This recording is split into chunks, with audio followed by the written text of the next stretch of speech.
next technique we're going to work on is the step jab.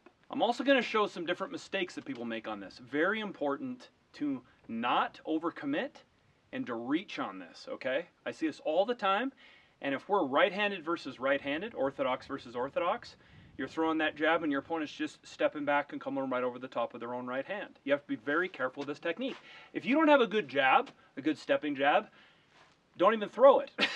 That's just the way it is. It's very dangerous if you don't have a good jab. You don't want to make mistakes and allow your opponent to get the upper hand on you. It's very important to learn all the intricacies of this technique. When we see orthodox versus orthodox stance, one of the most common things I see is somebody reaching with a left and the opponent is countering with a right.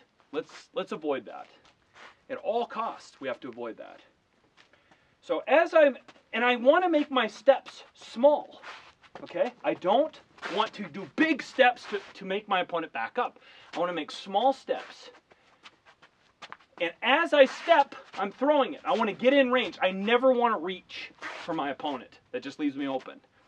So as I step, I'm going to show you my variation on this. As I'm stepping, I can actually drive forward with my legs, my hips. This is creating power. See this motion here? Okay, as I step. I don't want to do this. I don't want to fall. I want my posture to be correct. Okay, stepping forward. The knee just goes right over the top of the toe. I'm just allowing my body to drive. And as my body's driving forward, my hip just turns slightly. Okay? Now that's how you get power. And you're stepping into that, allowing my weight to come forward. Okay? But I'm not overcommitting. I'm not reaching. This is so important. Stay safe. Use my feet to cover the distance. Do not cover the distance with my arms. I do not want to reach.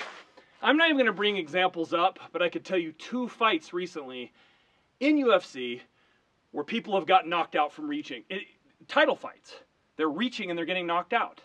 This is simple mechanical movements that if we fix, our opponent doesn't have much to go off of. Every time you strike, you're leaving some sort of opening, so you have to be very careful. So as I step, little steps, my weight is coming forward, my knee is coming forward to the end, right almost at the end of my toe. Here's too far, I'm overextending right here. As I step, and again, small steps, as I step, jabbing, okay, and my jab comes right back to my face. So I'm here, right hand protecting the other side of my face. As I step, I jab right back. Very important. I don't want to see this, okay? You see people hitting the pads like this. Very dangerous. As I jab, I want that shoulder protecting my chin. And my temple is not all the way protected, but it's way more protected if I was here, okay? This would be the way a lot of people throw the strikes, okay? They just throw combinations like this. I want to avoid that. So as I'm stepping, right back. Stepping, right back. This doesn't look really glorious when I have my hands up all the time. People prefer to see the Muhammad Ali types where your hands are down and you're so good you don't need to do that. Why take the damage? The more I train, the luckier I get. There you go. Your opponent does not have much to counter off of, so just consider that. So this stepping jab is one of the most basic techniques.